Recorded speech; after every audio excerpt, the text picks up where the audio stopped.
संजय शिरसाट यांनी नितेश राणेंवर निशाणा साधलेला आहे. ओवेसी ही त्यांची नवीन पिलावळ आहे असं संजय शिरसाट यांनी म्हटलंय.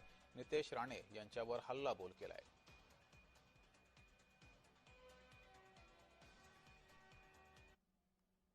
शिवीगाळ करणं हे अत्यंत चुकीचं आहे.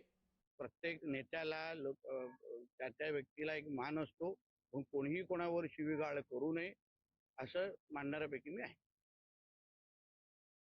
हिंसा कुठं झाली नाही, हिंसा सगळीकडे झाली. हा वाद काय आतापासूनचा नाहीये. मुळामध्ये आम्ही पाहिलेला वाद अनेक 40 वर्षापासून हा वाद चालत आलेला आहे. काही समाज विरोधक जे आहेत त्या शक्ती काही एकत्र येतात आणि अशा कार्यक्रम करतात. ओएसी ही नवीन त्याची पिलावळ आहे. म्हणून समाजामध्ये दुरी पसरवताना असे महाभाग हे नेहमी तयार होत असतात आणि त्याला ठाम विरोध ही महाराष्ट्रातली जनता करते.